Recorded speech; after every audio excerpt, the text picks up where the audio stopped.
Welcome to Empowered Within, a soul-quenching, transformational podcast that will set your soul on fire through candid and inspiring conversations. Leading experts, celebrities, healers, and I share our journeys of how we've overcome challenges to living an empowered life from within. I'm your host, Jennifer Pilates. Welcome to another episode of Empowered Within.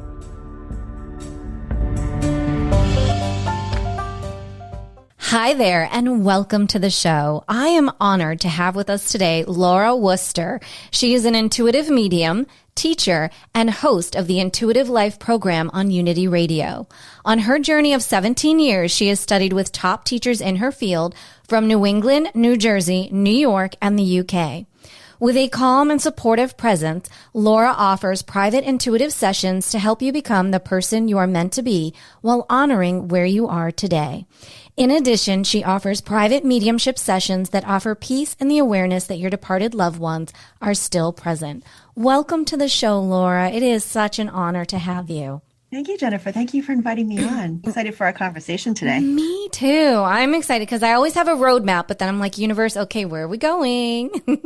I love that. I know. So I would love to know, where did it start for you? How did you come to the awareness that, wow, I'm a medium? How did that start? What did your journey look like? No, it's a long story, but I'll try and make it as short as possible. You know, a lot of times people, they'll know when they're in their early years that something is different. And that's kind of similar what happened with me, was that I was familiar with energy around me when I was very young. I thought everybody could sense what I saw, or sense or see what I could see. So I could feel energy. I could feel beings. I could hear things that nobody else could hear. But, you know, as I grew up and became a teenager, I stopped hearing those things. I stopped seeing those things as much. I kind of submerged it a bit. It was when I became a mother that things started to change a little bit. So I was in my 20s and I started to sense spirit again. And those memories started coming back from when I was a child. And I said, oh, I thought that was my imagination back then. So, you know, as time went on, I just said, oh, that's weird, or that's unusual, or that's kind of different.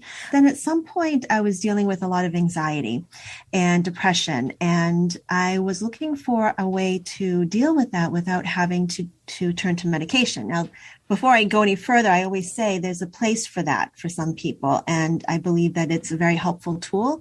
It was my choice, at least working with my doctor, that there was other alternatives to doing that. So what I wanted to do was to explore meditation to help ease off of that. And it worked.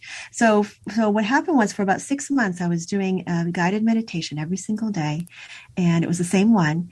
And at one point I was having a conversation with someone about their loved one in spirit. It just happened to be a casual conversation with someone I knew.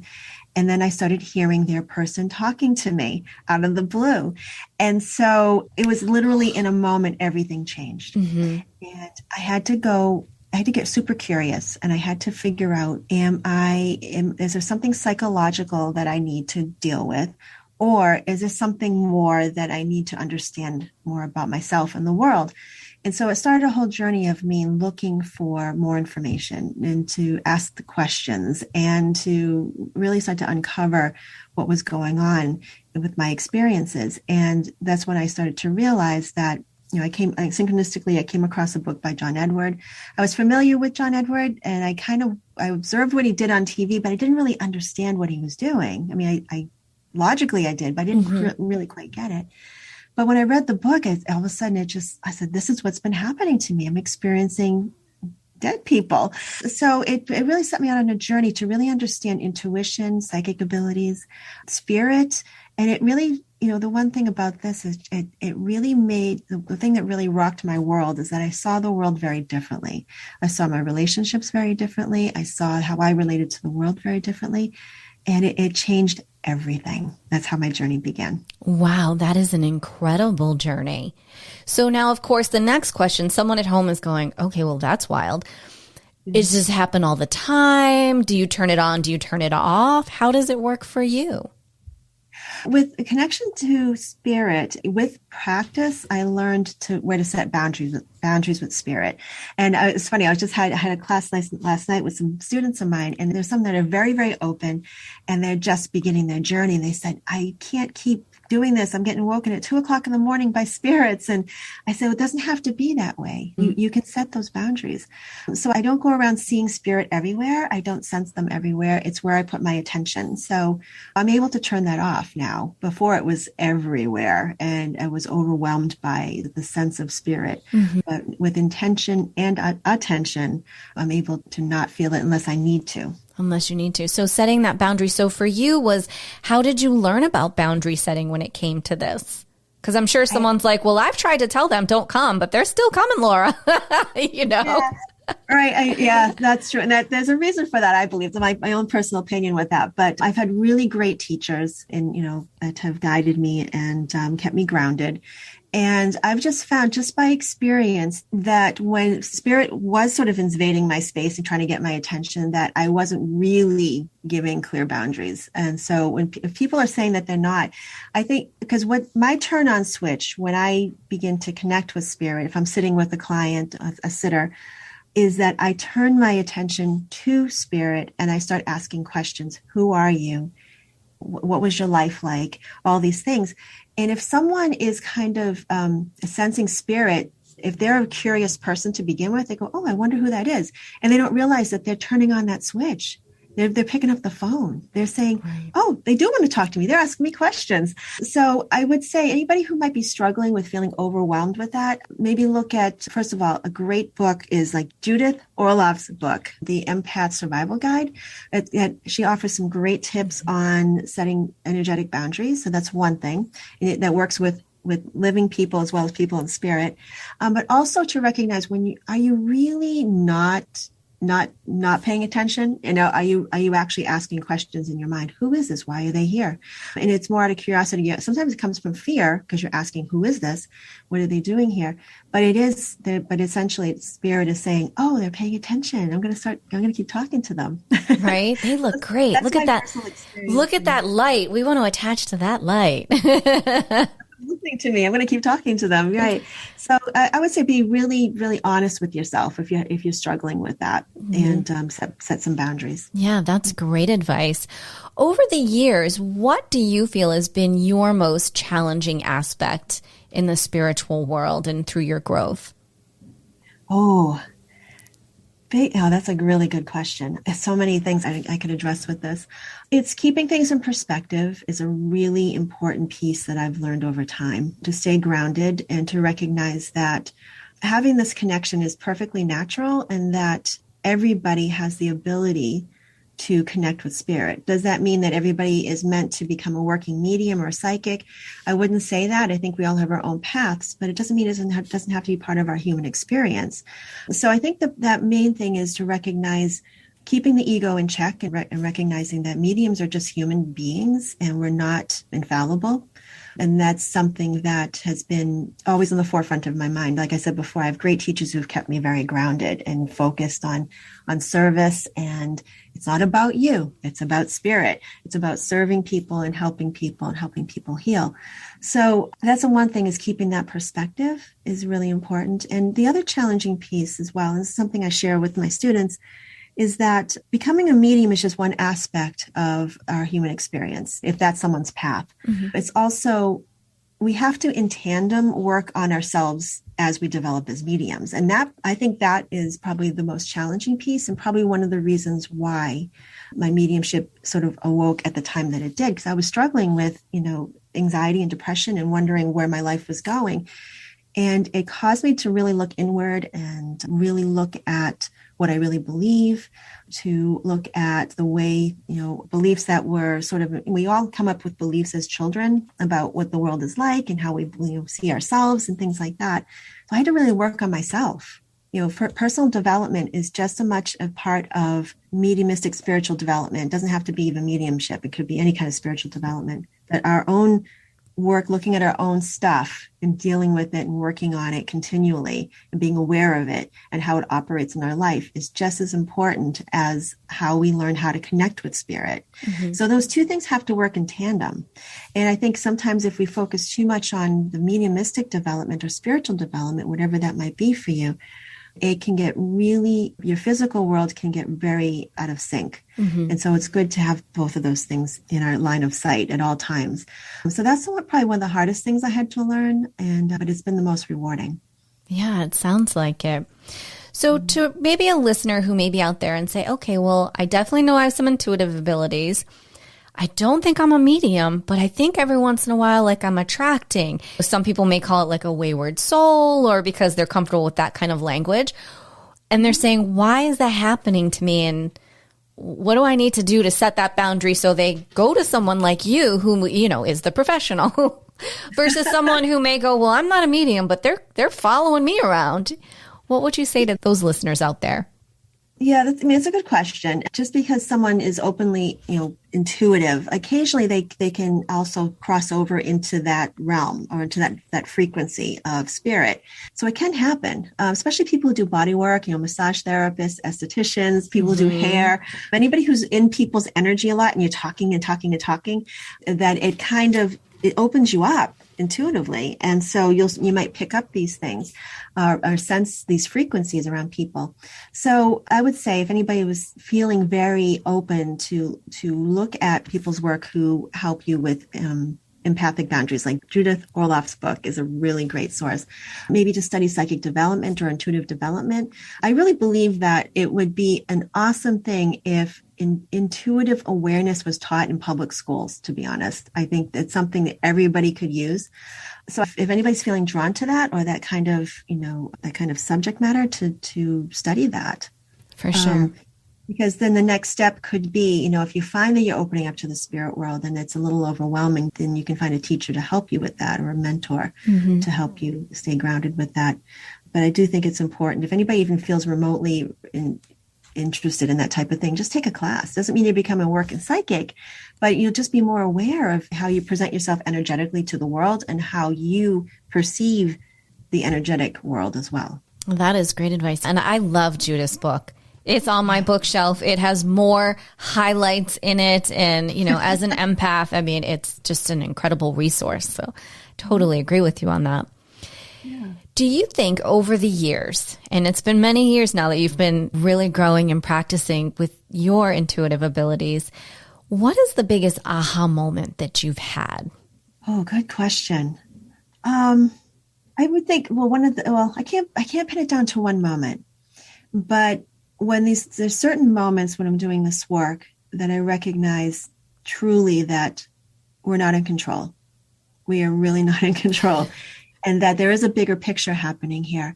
And there's things that we want to happen, connections we want to make with spirit, the people that we want to hear from. We want to, where's my grandmother? Why isn't she coming in? Why isn't she saying hello? But I do believe that there's a bigger picture here, and they have a different perspective about where we are and what we need to hear and what kind of connections we need to make in order to heal. I think the spirit world has our best interests at heart. They want us to be the healthiest we can be here, physically, emotionally, mentally, spiritually. And if they're going to interfere with that at all, they may not come through when we want them to, or they may not come through in a way that we expect them to. And so I think that's one of the things that I've realized over time. I've kind of learned to just trust that there is a process here that we don't fully understand as human beings, that ultimately the things that we hope to happen may not be for our highest and best good.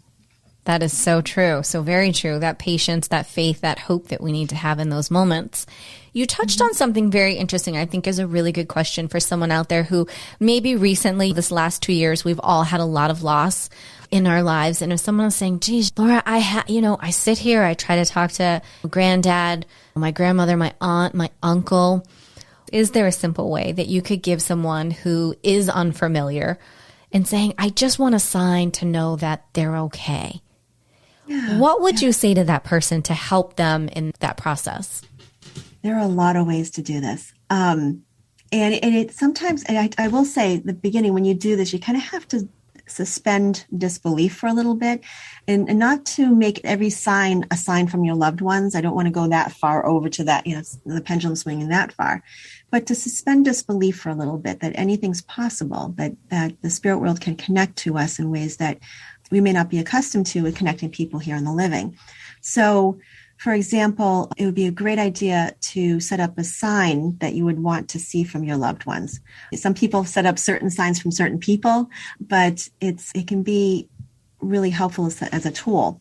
So for example, someone might say, I want dimes. Can you bring me dimes in unexpected places? And so maybe you want that from your grandfather. So you just keep reminding them, say, show me dimes in weird places, or show me dimes in unusual ways. And just be open to how those come through. It may not be actual literal dimes. It could be someone talking about dimes that you overhear them talking about it, or you see something unusual that involves dimes, and just being open to that. And if you're not 100% sure that the sign that you're receiving is actually from your loved one, I always say, just say to them in your mind, because it's a telepathic connection, and just say to them, Granddad, if that was you, thank you so much. I saw it. I absolutely saw it. And it just sort of lets them know that you're acknowledging those connections. It's always good to look at the date on those coins. I'll tell you a quick story. Yeah. I have a friend of mine who passed about 10 years ago, and she was like a second mother to me.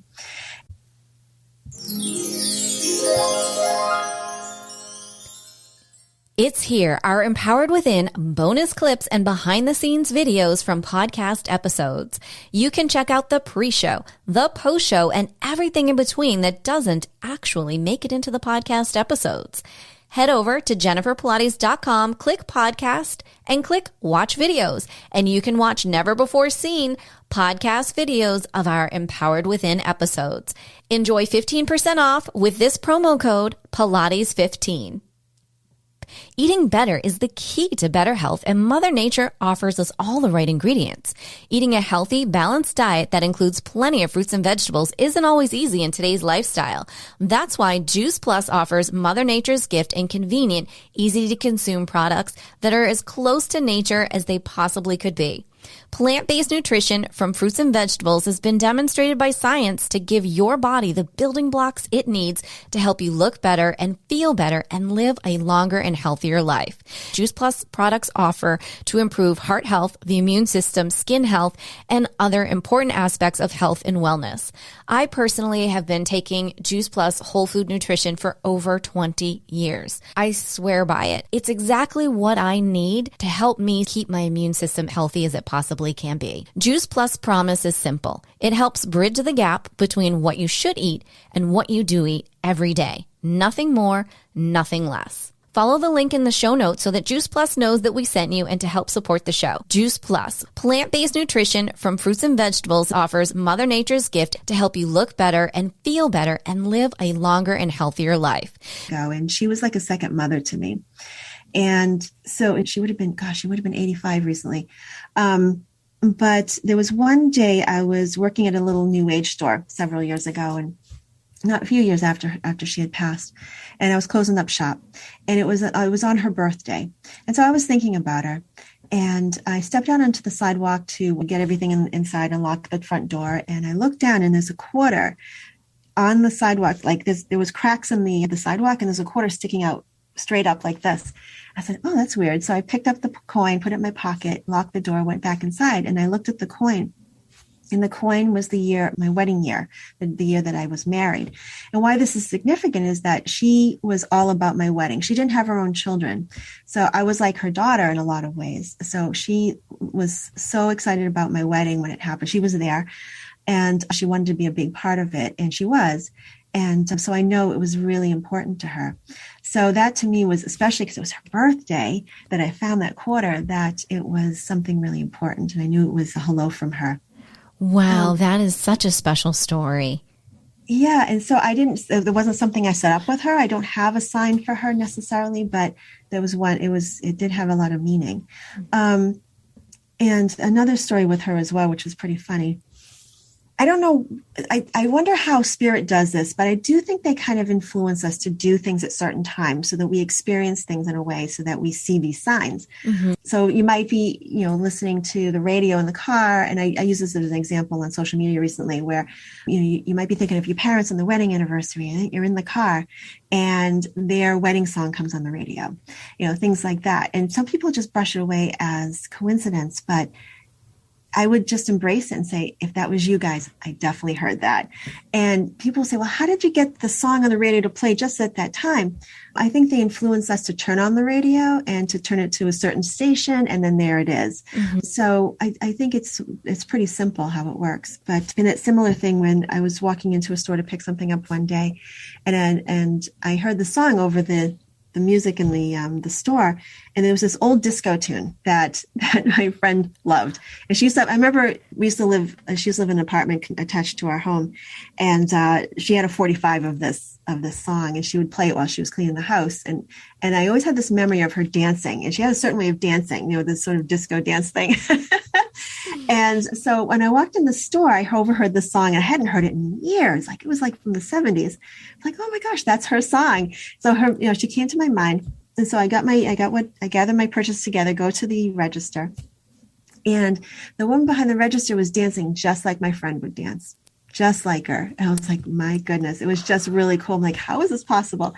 And so she rang up my purchases, and then she looked at my receipt, and the change or the amount of the sale, she goes, oh, your total is 1107. I can't remember the exact date, but this isn't just making that up. 1107. She goes, that's my brother's birthday. That's what she said. And I said, well, where's your brother? And she's like, oh, he passed. I was like, oh, I would say that's a hello from heaven.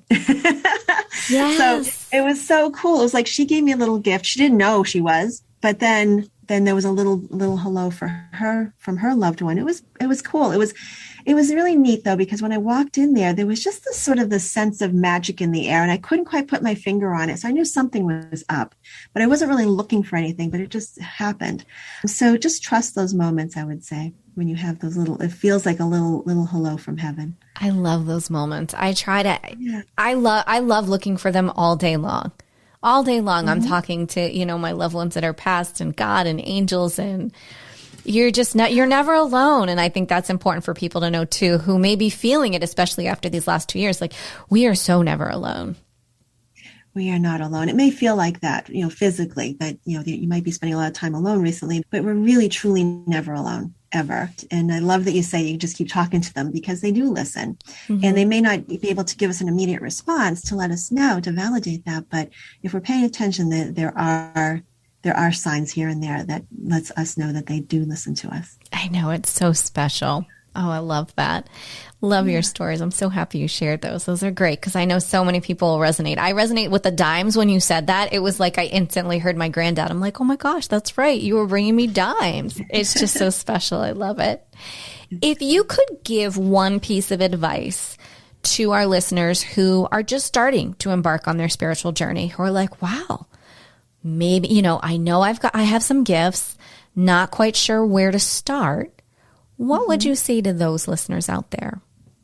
Great question. And it, of course, would be individualized for a lot of people. Mm-hmm. But I would say try not to figure out the end game from the very beginning. I think some people, they look at other people on similar paths or similar experiences, and they think, well, if that was their experience, that's where I need to go. And that's not necessarily true. They may be an influence for you, but they may not be the blueprint for where you're supposed to be going. So I would say, let go of where you think it's going or where it's leading you. Be open to so many possibilities. And just, if there's anything that's kind of interesting you a little bit, let that be your guide. Let that be your intuition telling you there's something is here for you in this. Like, for example, when I was first starting out, I didn't know what I was searching. I was reading everything I possibly get my hands on. I was like, just reading every book I could possibly on all these subjects, and just soaking up so much information, not really knowing where I was going.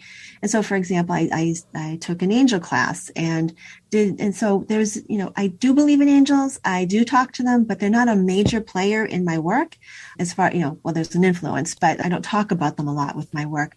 But they did have an influence in some way. I learned from that experience, and then I moved on from that. So that's just an example. Also Reiki as well. I don't do a lot of Reiki work anymore. I used to, but it also had an influence on my current work. So just know that everything that you're kind of feeling drawn to, that your intuition is guiding you here for this bit of information, in that direction for that little bit of information, and recognizing that it's just as important to know what's not for you as it is what is for you. So you might take a class or read a book and you go, it doesn't resonate with me. And that's okay. You don't have to accept everything hook, line, and sinker. It's a way to foster your discernment for what's true for you and what's true for your path. So so just soak up everything you can and just, take in what feels right and what doesn't, and move on from that and keep going. Also, it's important to stay grounded as well. I know that when I was first starting out, and I'm sure a lot of people listening will get this, there was probably a year or two where I was just like, I'm just going to burn incense and I'm going to listen to new agey music. And right. We've all been there. We've all done it. I have crystals everywhere, And so just know I felt it wasn't sustainable to keep doing that, because for me, I found that I was giving my power to a lot of other things. I was giving my power to crystals. And I was telling this to a friend of mine. I said, crystals are wonderful. I wear them. I have them around. They're beautiful.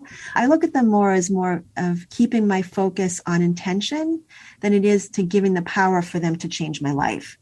So recognizing that you have power, and don't give it to other people, don't give it to objects, don't give it to anything other than yourself, and recognize your own power. And might be a lot of people around you that believe a certain thing. And if it doesn't sit right with you, it's okay.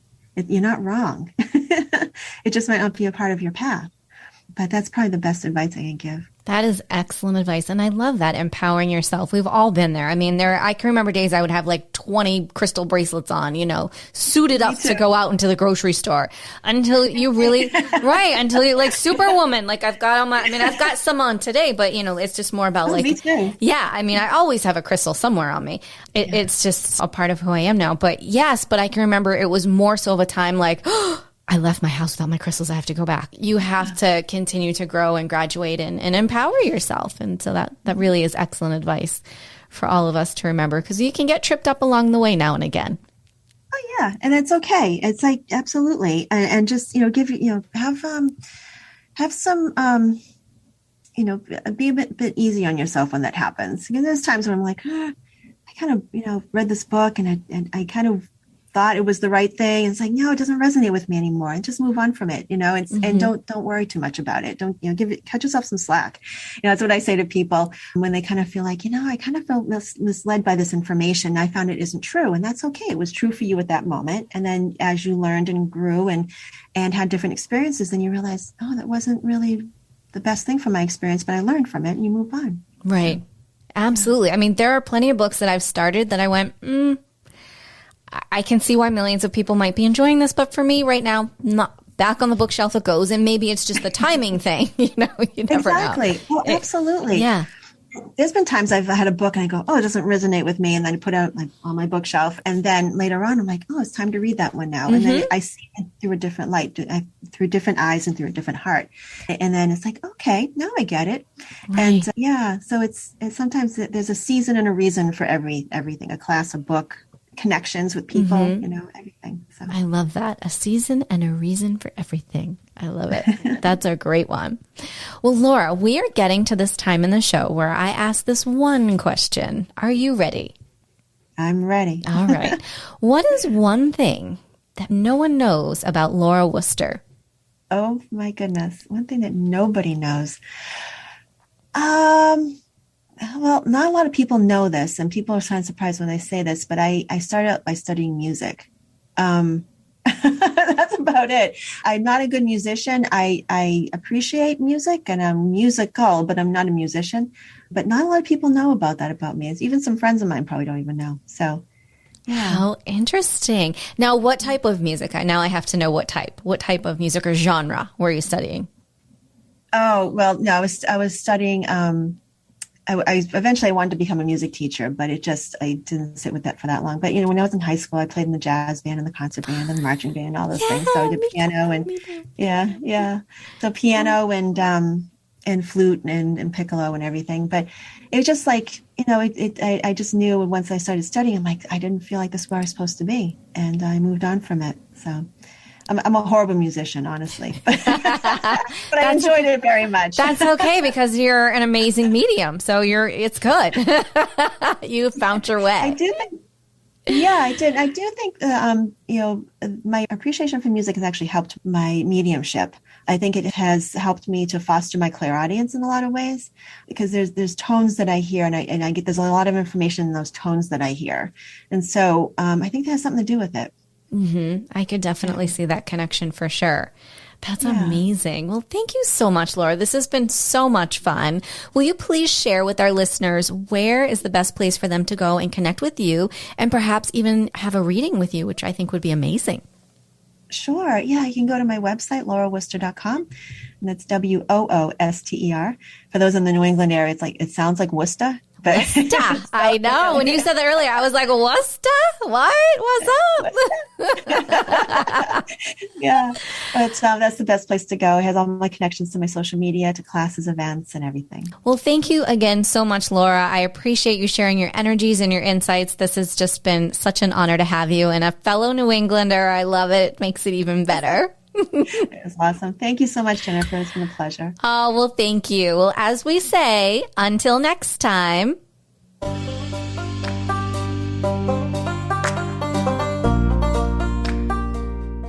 Thank you so much for tuning in to another episode. Please remember to rate, review, and subscribe to Empowered Within with Jennifer Pilates. Your feedback is important. It helps me to connect with you and gives me insight into who you are and what you're enjoying about the show. For today's show notes and discount codes from today's sponsors, head over to jenniferpilates.com.